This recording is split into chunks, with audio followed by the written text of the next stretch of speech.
سلاورز تماشاوانین هجام ده خلق بری ده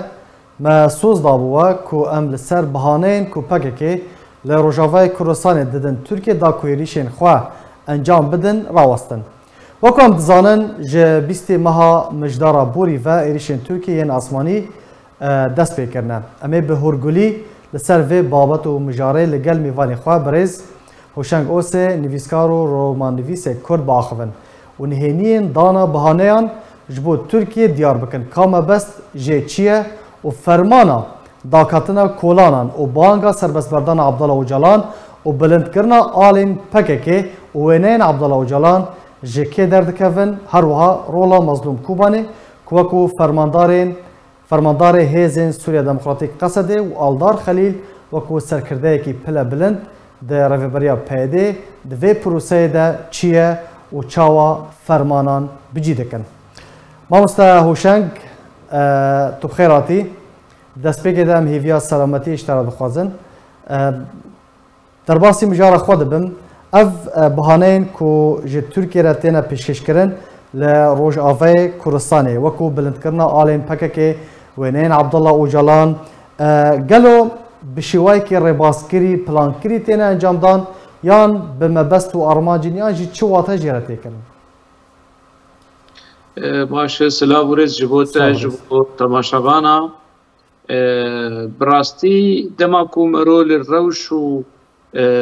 لبو تفگرا پککی دنره لمدیا پککی دنره مدیا پککی آد دیرکت کو فرات نیوز مالپارا لیکولین کانال ستیر تی وی ازگور پولیتیکا روزنامه سرخوون افتشتین ایکریده رخستنی بشیوه کی دیرکت یانجی مدیا پککی آکو سرناوی پیده دا آخره دما مرة لفير روشاهاني بقشتي دنره ولروشا ترك دنره مرة دحسه كتشتكي بلان كريد مسألة ده هي نجبر خوي يعني أب مسألة تجاري دواري لكولينارية ده دواري شروفة كرنه ده مرة نتكاره ولو ببيبكو صدفة يجبر خوا ولو بيركي هبهاتي تشتكي ولو براستي تشنية حمو تشتن ده مديا بكي ده ببلان بتعليمات بأمر بفرمان تيكرن ريكلاما چه بكن چه مجاري بدن پیش لسر كيجان مجاري بآخبن بريارا ريخستنيش درباي بريارا ريخستني انسياتيف تنه نه اي روزنامه‌بان نه اي پروگرام چيكر نه مدير تلفزيوني نه سرنويسر روزنامه يا مالبري اشته كلوتنا حمو بشيوكي سيستماتيك بشيوكي يعني ببلان بأمر تعليمات تي ريفيبرن دماكو في ريكلاما بككي دماديا روجافاي كردستان تيكرن اشكريه كو تركا ودخوينن في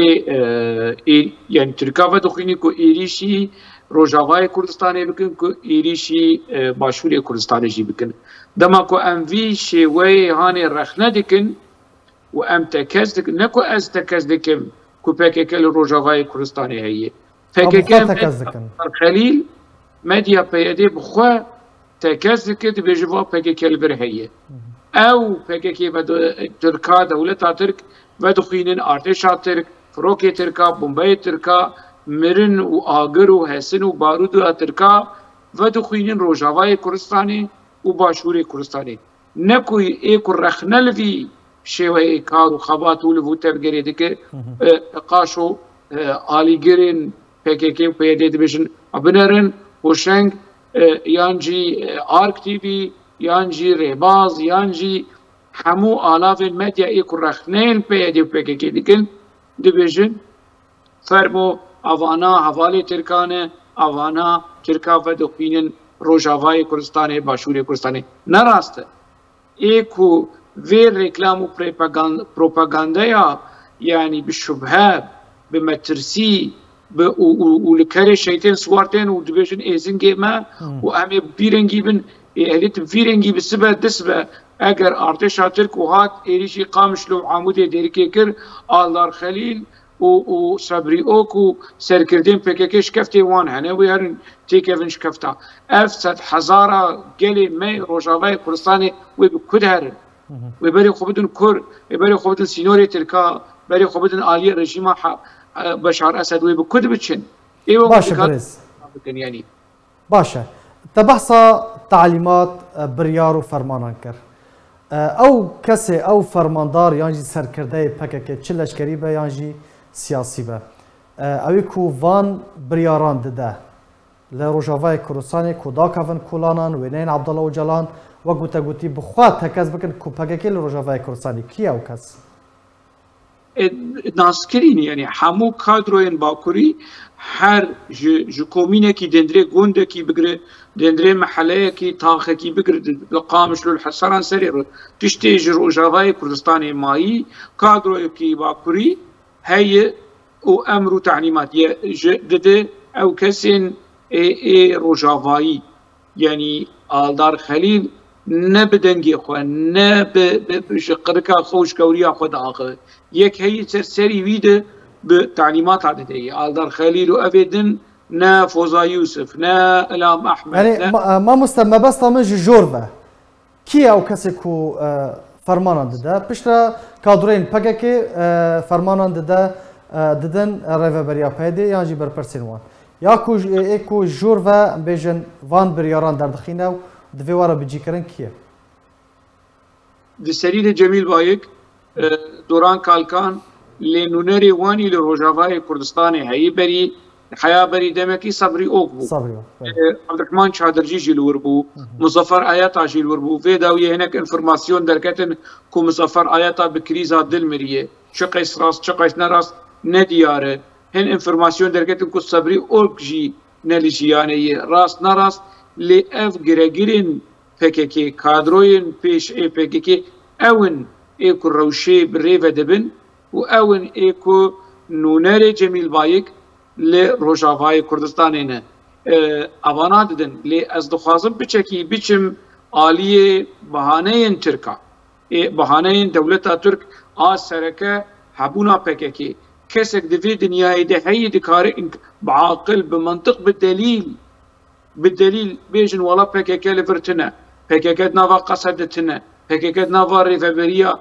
خسر يانجي خولي سريا ديمقراطيك تنا برا ورم ببلغا آخبن نقوتنين ولو هما آشو باش بيجن ولا PKK لفرتنا تو على قيامة بPKK تنيي دولتا ترك دزانش بركو كادرون جنافا هريما روجاوای کوردستان کادرین باکور کادرین باکوری همولادی دولت ترک جور درون خو تسلیمی دولت ترک دکن اوان کادروین هان وان کادروی هان صالح مسلم آلدار خلیل مصدوم عبدی باوس اردار وانا حمو رو رجل دخین خو ذاتا يعني شخوا باوس اردال بزمان کی جورو حیا کی دریم بیشن حیا قندیل درج قلت نجمة بانا رجيم سوري أو يعني وبكتانا بله اف دليل اف بلغي كو PKK الورهية فقر روجنامة سرخبون تبنر حمو بلغين حمو داخيانين روجنامة سرخبون جدا 1012 حيا 1018 تشتي كوميديتي حمو بطونا دليل واثبات كو PKK لوره ما قيد دولتها ترك حقواسا غشيمة نزانة نابينة يعني باشه اف بحق سربلگه بچکی امر دیرو کا PKK وگرن جبو گنوی مسئله جرايه گشتیره زلال به بنر عبدالله اوجلان ده سال 1980 جسوری درگت قوم جسوری خلاص کرد من رژیم سوری جشرکی خلاص کرد دو نوتو دواده ضغط دولتا ترک لسر لبنان چی بو PKK مجبور ما جبو خاطر رژیم سوری جبو خاطر رژیم لبناني كامبا بقاعي كامبا معصوب قرقماس بقري هات شامي بشتي ويد النوتو حشتات مقود اوجلان جسوري دركات لصالة 10,000 وتدواد PKK حمو كامبي خقرتن جبركو كتبن ضغط رژیم سوري امر وتعليمات رژیم سوري ده شوية مسألة برد لتركي دما اوجلان هات قرتن ده صالة 10,000 ده اوجلان جهوالي خورنقو حمو هيسن خوا قوات خويا عسكري بكشين درفاي سينور شرط تنبو ده احتيداد دولت ترك تنبو بميته بالدانوستندنين بميته بارتشا تركيره اوجلان قد هێزن پێکەکەی دەرکەون دەرڤای سیلۆر هێز دەرکەتن کی قبول نەکرد حامیلی یلدرم ku ji kadroyê PKK'ê kevne û İsa her du cigirî wî her du fermandarên PKK'ê Dêrsimê bûn biryara Ocalan û PKK qebûl nekirin PKK ji bo xatirê dewleta Tirk İsa kuşt kadroyê xwe komutanê xwe mezin kuşt û niha Hamîlî Yıldırım di zindanê Tirkiyeyê ye di vekişîna Tirka vekişîna PKK ji Bakurê Kurdistanê bi seda kuştî da ji bo emr û tealîmatê Ocalan ji bo xatirê dewleta Tirk ji bo xatirê mîtê PKK qewetê xwe kişand heqwasa qurbanî jî da hatin herêma Qendîlê civiyan PKK bi emrê Ocalan grûpên aştiyê bi çekên xwe çûn xwe teslîmî dewleta Tirkî kirin tenê ji bo Tirk razî bin baş PKK çima van tenazülatê hanê ji dewleta Tirk rikir ji rejîma Hafdesat rikir çima ji bo xatirê Qamişlo nake çima ji Qamişlo venakşe çima ji Rojavayê Kurdistanê venakşe deqakî tiştekî din heye Mazlûm Abdî genaralê Qerase dengê min diçûî hevalê wî gişt li me temaşa dikin Mazlûm Abdî dibêje 100,000 eskerê me heye 100,000 şervanê me heye baş birayê hêja generalê ser erd û bin erd sersera serçaba 100,000 şervanê te çekdarê te hene Amerîkî silah didite Amerîkî pere didite Amerîkî piştgiriya te digire ma niha kî Rojavayê Kurdistanê parastî ji êrişî Tirka Amerîkî nahêlin PKK nahêle PKK dikare xwe ber êrişên Tirka biparêze Amerîkî nahêlin 100,000 şervan û çekdarê te hene pere û silah hiştertê ji îmarat hiştertê ji Siûdiyê hiştê ji Amerîka ji Amerîka ji kapîtalîsta modernîte silah û pere hiştertê başibirê min hewcedariya te bi PKK çi heye eger heqwasa hêzên navneteweyî hêzên herîmî alîkariya te û şervanê te dikin hewcedariya te bi PKK çi heye ji PKK bêje kerem bikin Başa Birêz Hoşang te behsa mezlûm Kobanê kir yanî her kesek dizane ku fermandarê Qesedê ye û eger axaftinek hebe ya wî ye başa rola wî di nava vê rêveberiyê de çi ye û çima ev axaftin û xalên te beheskirine çima nikare bicî bike çima nikare li hember PKK raweste û yan bi rastî heta niha endamê Komîta Navendî yê PKK ye برای هێژا نەها هەزشتر تشتێکی ڕسمی بێژم ڕسمی ئەفتێنرێ ڕێخستنا PKK دەی نەها مەزلوم عەبدی وەکی ڤەترینە وەکی شکن tu biryarên eskerî tu biryarên ewlekarî li distî wî tune li nava rêxistna PKK li Sûrî Mazlûm Abdê û Foza Yusuf tenê girêde û ilham jî di nav de qada siyasî qada cemawerî meselê eskerî rola wî nema dendirê qada cemawerî jî de ne ber tiştekî yanî ana sibe zarokekî ciwanên şoreşger herin zaroka birevînin Mazlûm Abdê zaroka yekî jî venegerandiye malê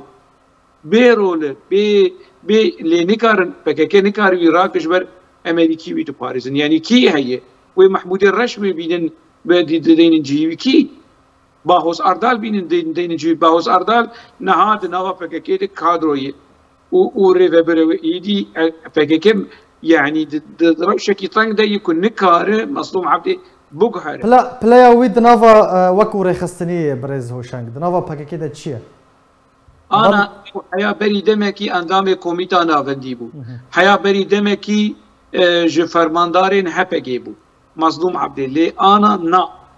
li nava rêxistina PKK de yanî kongreya PKK çêbibe kongreya PKK çêbibe navê Mazlûm Abdê wê di nava Komîta Navendî de wê tunebe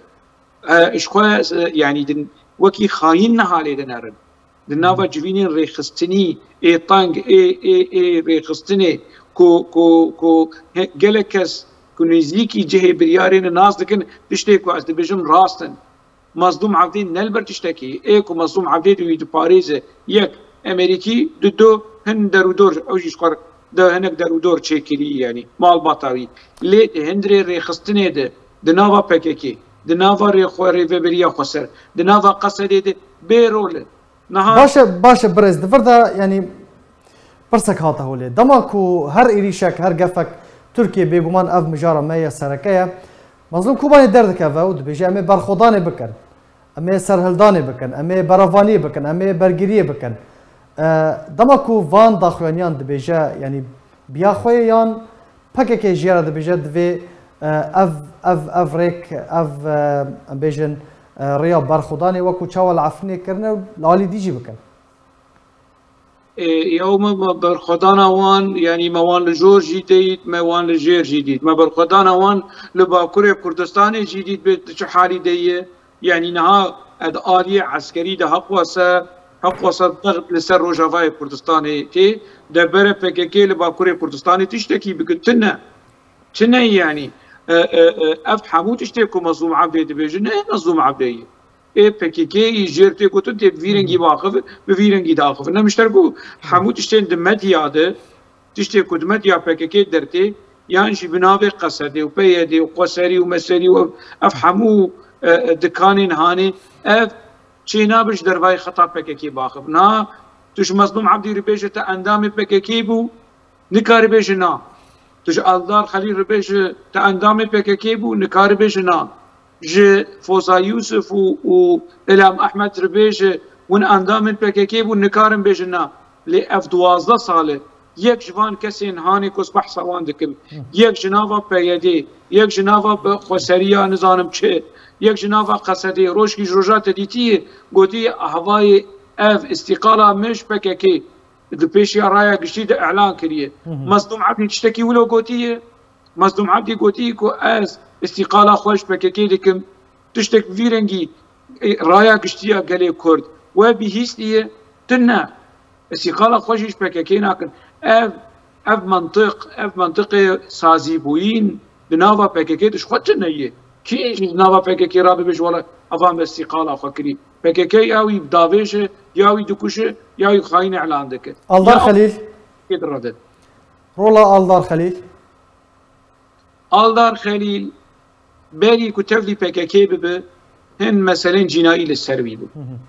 أبيام فيديو كي بري جيد بحث كر دما تفلي PKK حتى دهندري مالباتي ده هناك ناس سيوي هنا يعني بجناياتا كشتنجي يعني خوينا يكي جمري في دستيه آلدار خليل ديه أو دزانه يعني ودردور أوي ببه مثلا هاني دزانن آلدار خليل بري تفلي PKK به وهن مثلا جنائي جي للسروي هبول بري تبلي PKK ببه دو زندان جي بلكي يا هاتي گرتن لي پرسين د دما بيدي دست داني سر هناك مخفرين عاموده ودردوراوي هناك كاغا هناك بلغه كتن دستي جوان ابراهيم جوي مثلا هاني ريفيبري عصايشا قشتي اري بري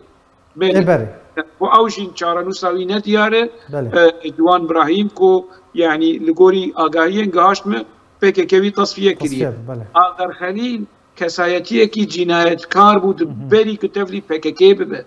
دناوا PKK دستش از هیچ بوکس ورم برساته. دناوا PKK تشی دما بریندار ته شامه اف گوتنا PKK یف گوتنا پکادر ریخستنی ای PKK. آذر خلیل وقتی ته جبو دسته خواب معالجه بکه نوتا پر دشینن کادر PKK نوتا دشینن جو اوجلانو جو ریوبریا PKK آشامه جرد بیشن اویا ناسکری دناوا PKK ده کو یکی تکنیکسل يعني جدشلتي قاني فهم دك اویا چاوا يعني بومبا بتسيوي ده بتاقه بومبا ده بتاقه و يعني جودي وي وكيد بريندار نبتني تستيوي بريندار بده اف چاوا چيبو ناي باور كرن ديمكي PKK و چاغيجي بگمان ل آلدار خليل دنري دما هنا بريندار بو برينداريا ويشي جه گمانه لجم PKK لی کاجمر بیش دناوا PKK ده کی ولو روپلا وی سپیو پاخش هیه تنه نها بلایا ویجی برز هوشنگ بلایا ویجی کمیتا نافندیه حتی نها تینه کشتن پرسا خود دوباره بید بلایا وی پوستی وی دناوا PKK ده حتی نها اندام کمیتا نافندیه حتى نها اندامي كوميتا نافندي ددمي داوود هناك لي برسين بحقي تفكرن اگر بديل هبه اگر الترناتيف كيدن شخو كادرين كردين سوريا هما تكارمشتر بيشم اف نفشين صالين نوتي حمواتن التصفيه كرين نمانه چند کس لتبتليان تنجمار اگر الترناتيف كنا آگار راكن وكي دين جيبي کاشمیر بیش کی نوا از پرانیا کسی کو تفلی فککی بونه ای جیل سالم نوتی و برجور کی جوان مایه چند حبس تلیا مانه تین جمارتن اگر ویارا کنوی کی دینن آلدار خریرا کنوی کی دینن لید نوا فککی ده هینا خودی رول نجبر کو قراسه سیاست مدارایه جبر کو بدیل تنه بدیل وکی بک او بنیاد بکن اندام تیخن جه بنياد جزيري او يتخن جهه الدار كي تخن جهه الدار خلي تنه يعني بريز هوشنگ هر کسک برپرس وكو سر کرده قدي رولا خوي نجبر كو يكي بر اكتيف و بر جيرو بر زانو و حمود شتاش عبدو ده يبركو الترناتيف دي جنب كي بر كيم بويه يعني تبي واضحة برز هوشنگ هر کسک برپرس ده جهن هستیار ده چه مسئله به چه قصده به چه رفبریا پیده به دوی پککی به حياة درجاكي لهنا كسن تنجي هنا سيفيلا كاري عسكري نكرنا نبونا اندام بروفيشنال يعني دنافا بككي هنا رولن شكلي دانوان مثلا شاهوس حسن كادري بككي كادري رسمي بككي فوتوي ما وشاهوس حسن لقنديلي هي حتى نعم بلاف نكري اللي بفوتوي خو الهام احمد ومراد قريل ام بلاف كري شاهوس حسن كادري رخصتني دما ويجي جهكي شاهوس حسن بري وري بيدي دنافا بچدكي دبو الهام احمد بري وري بقصدي دنافا بجا كده بو بككي والجهه واندو غاره يعني تو الفلاندري تو بيفاندري لغوري استراتيجي وبلان و تشتين بككي تفدير وانا نكارن جدرواي تعليمات درك هيفن باش برز هوشنگ يعني طبعا كو اف بهانه جي تركيا تينا پیشکش کرن مديت عفرين گرسپي سريكانيه جبيستي مجدارا بوري دا ديسا اوبراسيونك اسماني دست بكريا گفتنا خوارن كو اوبراسيونك بجاي دست بك اف صدام حمي جبر بهانين پککينا خلق روجاوای کردستان اجي یک جوان از وی پرسیاری دکم چما قندیل چما اف فرماندارین پککی سرکردین پککی وان فرمانان لباکور کردستان نادن 20 مليون كرد زيادتري 20 مليون كرد لباكور كردستان وعبد الله وجلال لوي داري قرطيه زنداني كريا چما آلين پککی لوي داري بلند ناكن چما وينين عبد الله وجلال لوي داري چما ناچن لدردورا جزيره امرالي بانگا سر بس بردان عبد الله وجلال ناكن افرس جوان بوكي يعني افرس مجارك لسر تويتر بحث عن مسألة هان كرم وتوي قامشلو كو افدر قامشلو يفدر نا آمد و ديرسمه اپوچي لسر تويتر ايشي مكرم تشتغنمان و نقوتن يعني برسف لجموانتنا يعني الجموان كو ازوتا وحمو روجافا وحمو قامشلو ملكو املاكي بكيكي و اپوچيانا چه سرحرد و بنعرضه پککی چه سرحرد و بنعرضه روجاوای کردستان هي بناوي پککی هاتي توب کرن يعني بفي منطقه هاني چه بدن تركا چه بدن رژیم سوري چه بدن كيف اخونا ملكي وانن بفي منطقه برجوازي بفي منطقه فوضالي اقطاعي بفي منطقه يعني ستمكاري وكتخوري پککی بفی چاوی هانی لمدنره بفی دبره لباکور کردستان خودی رول به يعني جميل بايك تحديد عدد بيجي برا اردوغان وره لقامشلو الشريفي بك برا العفرين الشريفي بك تحديد بله انا فيديو جميل مراد قرا الانديد جا اردوغان اگر نه اردوغان شرف سزه بله واردوغان هاتو جميل بايك مراد قرا ايلان رفيع افاناتين تهديد وقفا ودجون وقوتنا تركا وسروك كوماري تركاره لسر عرضي كردستان عراقي لسر عرضي كردستان سوري ددن ده از مراد كرا ايران لأورفا وسلوجي ببينم برای هر لوی داره قفا بخو وزنداباد وتريا بهجينه تنا ليه مش بروبلم نه كيشه نه كيشيا جميل بايك مراد كرايلان دوران كالكان كيشه كردي مي سوري اي بيچاره اي بي اراده اي كريگرتي اي گريداي اي كورشما PKK دقركا واند وان چپ راس راستي بروبلم اللي جموانه بروبلم حتى نها مظلوم عبدين يعني بريز تشب دستي وان درد كافي دفي بكن ونكرنا ودكارم بكن انا برحت مظلوم عبدين كاري بيجي از استقاله خددم وي خاين كرنا خاين دناوا PKK خاينه وين كشتن اعلان كرنا وين تصفيه كرن از استقاله خد ورايا كشتي اقعدار بك ماشي اضعف الايمان هيري كيم ناك شما قالك تجي دستيوان دهنه بو خازن لحفتو رابورا لحفتو ددن خودش ترازي آردال خليل ورابوري لسر جوان ابراهيم بنفسينه باهوس آردال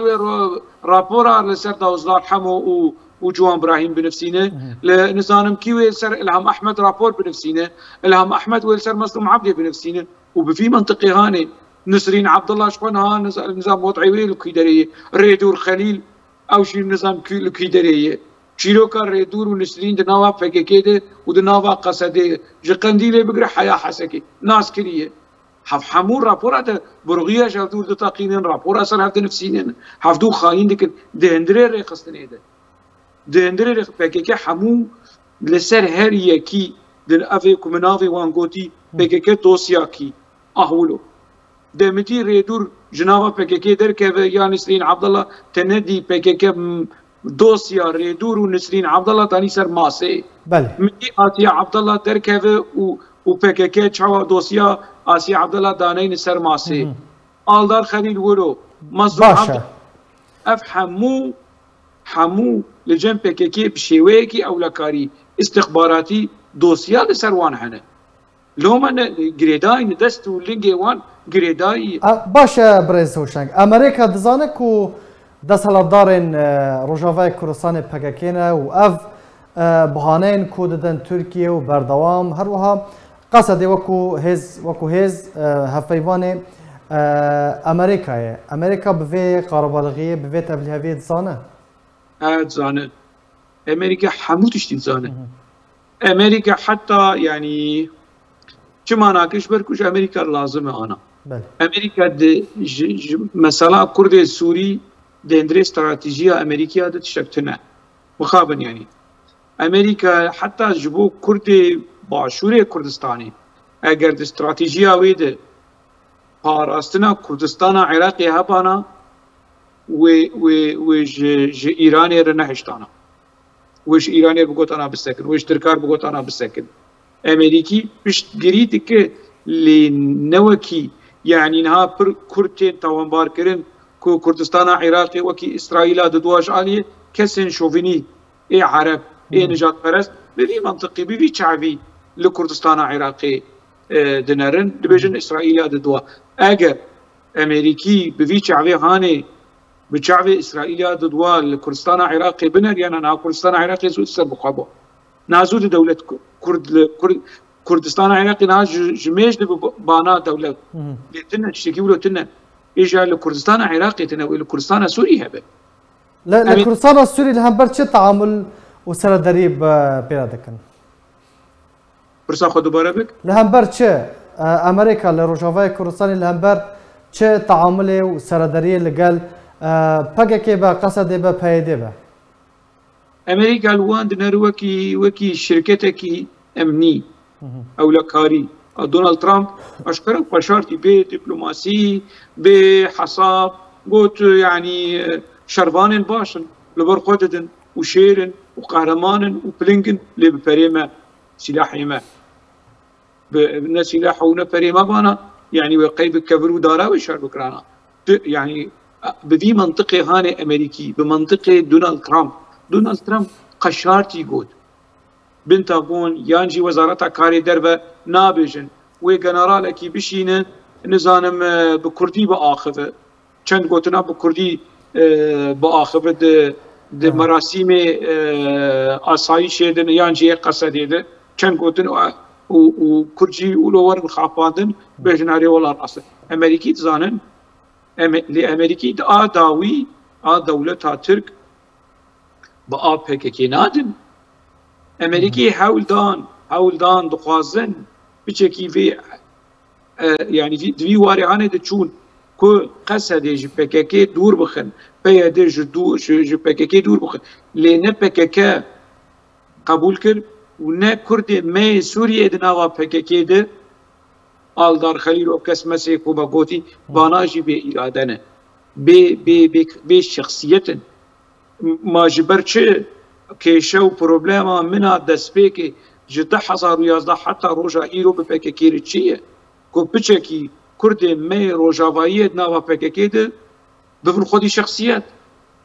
بفن خودی شخصیت جبر کو جمیل بایک بهتر کار کرنه نوا PKK ده اگر باهوز به اگر شاهین به اگر کی به حقوق خبات کار و کادرین PKK ایک PKK جل سر نگاه هشتن جل سالا 10,000 و حتی 10,022 کرد می روجاوانه لی کرد می روجاوا مخابن وكي ملول زلول بيچاره خدمتچي قحوتچي زرنچي PKK شغلن نخودي ارادنه نخودي كسايتينه ناخوازن يعني برجوانديه وان تشتي يعني تشتي كو ازكم رخنه كو ازكم افيازه صال تنجبوك افكسن هاني بچكي بون خودي اراده باشا وجداني وان بلفه بچكي ولو بحسن كو اف مترسيين سر روجافاي كردستاني يعني چارنوسا عفرينه يعني مديت ام قلت بإشيان لقامش لو دوباره نبه لديريكي دوباره نبه باشا برز هوشنگ وش بگیرنگی بردوام باشا سرکرده‌ک PKK فرماندارک PKK بناوه هیلین امید دبیجه نج PKK با لروجافای کردستان امریکا و کوچاوا پشتوانی یاجی هریما که قواره که لهریما کردستانی لباشور کردستانی دامزراندیه دل روجاوای کردستانی جی دامزراند با شروعه تر سروی داخوانیه و ارکی راستقینه کاری راستقینه یه PKK لروجاوای کردستانی چیه حتی چه آسته که بجی کرن و هینجی ده چه کاراسته که بینه سر خلق روجاوای کردستانی ده يعني كيجان جارا صالح مسلم مظلوم عبدي آلدار خليل نواف خليل ريدور خليل طه خليل نزانم كي خليل كيجان جارا كوبيجن PKK الفرتنا وامسر بخونه وامتنيج فكري اوجلان ويسر كرديكي PKK ورفعنا خلوان تباخه وبيجون خلا من الجمع ام ودمشين فرد ود ام چارنو سوا دستي مدعيه وافدا خيانيه في برسا PKK اشكره وان حمو تعزيدك والسر بشتشي دخينه راست اگر از نابشم امریکا پروژه وی هبو از نابشم لی اگر پروژه کی امریکا هب لروجاوای کردستانی PKK ناهله تنگ سرکه PKK چاوا لباشور کردستان جی افدا خویانیا هانه دیده دیار کرن رولا PKK نتنی در روجاوای کردستانی رولا PKK لباشور کردستان جی چیه لهمبری پروژه نتوایی استراتیجیا نتوایی دولتا نتوایی کرد لباشور کردستان جی اف داخیانی اشکره قشارتی رولا PKK دیده بر رایا گشتی دجاکا ورفان در دور PKK بدفعم کرن تجوان رشد بیج تجوان رد بیج هرچ وای دبیج ریچ وای تجوان رد بیج آوا سرکرداتیا و بالدلیل بالدفع خود بیج چه رولی دلیزن لروجاوای کردستانی لباکوری کردستانی لباشوری کردستانی آوا تکتیکه ابجبو اعلام یو اعلامش چه نها مدیا ترک و مدیا کرد لباکوری کردستانی مجول به چاوا میت استخبارات ترکیه هذا پیچه کریه چاو داخلیانی صلاح الدین دمرتاش کش اجرای گشتیره دبیجه که میت لسر me پیشنیاز کریه از بفهم سروک PKK قبول نکریه دیمه کی سروکاتیا PKK اوجلان به عثمان بای دمر به صلاح الدین دمرتاش به گلتن کشانک به پروین بلدان به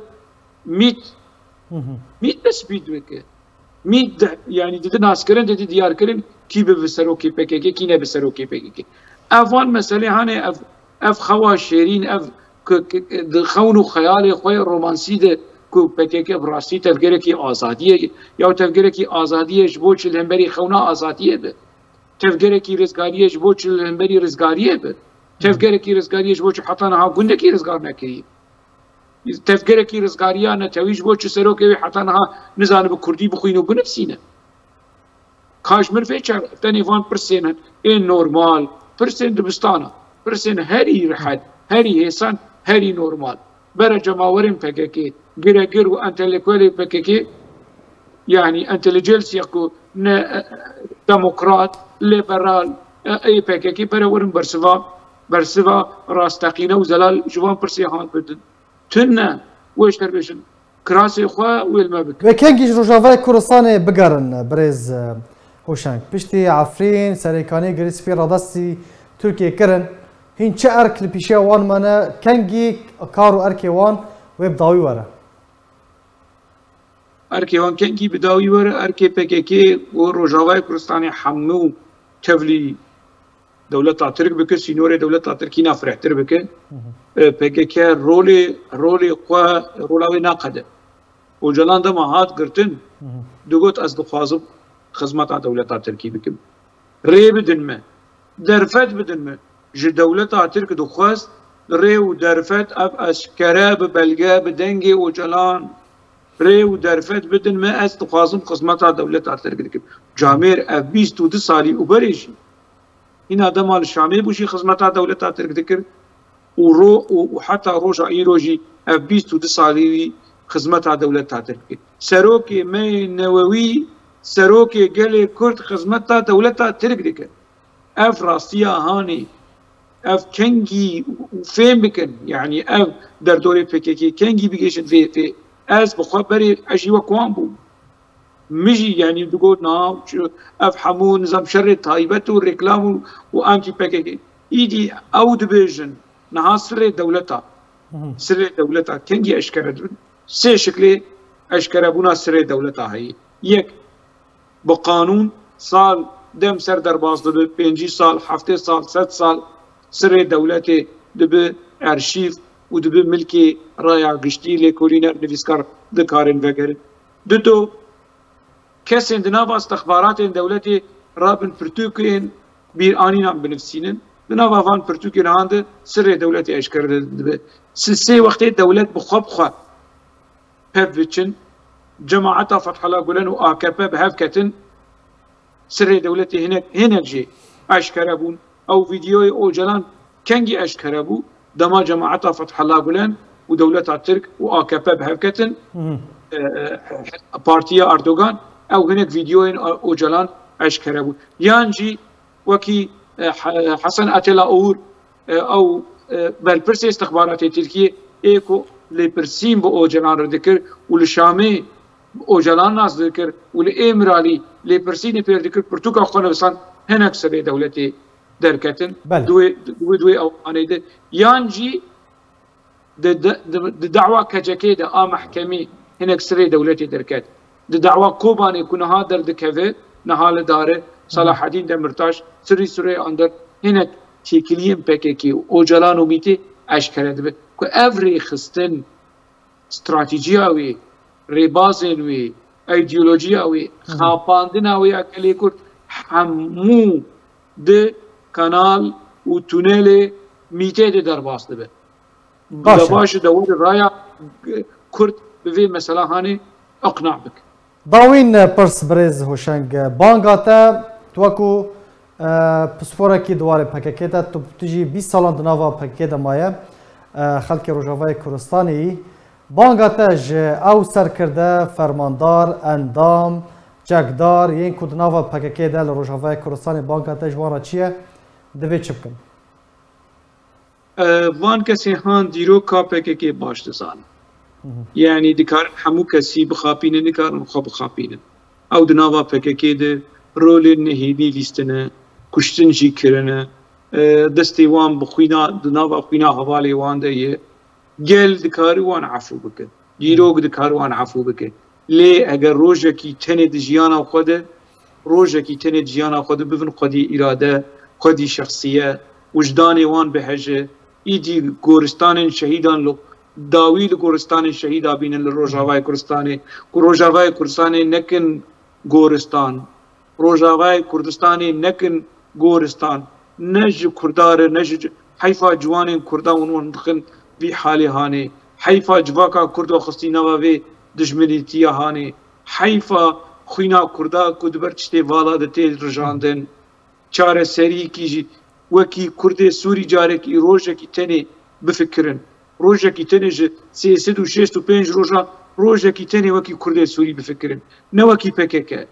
Eger o PKK jî fikirî xwe wekî mes'ûlê PKK bifikirin. Xwe wekî xwediyê PKK bifikirin. Ne wekî Xulam û Memûr. Ne wekî kirêgirtiyê cem PKK. Xwediyê meselê ku gotina we li ser Cemîl Bayik bi, gotina we li ser Murad Karaîlan û Abdullah Öcalan bijî. Ji ber keda we di nava PKK ji keda vana bêtir e. Eger weşxwer xwest hûn PKK bin, lê PKK rast bin. Ne PKK xulam û kirêgirtî bin. Lê hêviya mij wan ew e ku dev ji vê yanî bi rastî xıyaneteki mezin bi Rojavayê Kurdistanê dikin. Xıyaneteki mezin bi xwe re dikin. Xıyaneteki mezin bi şehîdê Kurd û Kurdistanê, bi şehîdê doza azadiya Kurdistanê re dikin. Heta qûnexekî meşiyan dikarin vegerin. Dikarin vegerin yani. Belê. Çima nagerin yani ev dibê ew bersivê bidin. Bang gelek spas. Gelek spas. Ji bo mamoste Hewşeng Osê, nivîskar, romanivîs û rojnamevanê Kurd bi vîya wê hem giştin dawiya xeleka xwe ya îro heta xelekeke din li gel mamoste Hewşeng Osê bimînin xêr û xweşê de. Gelek spas.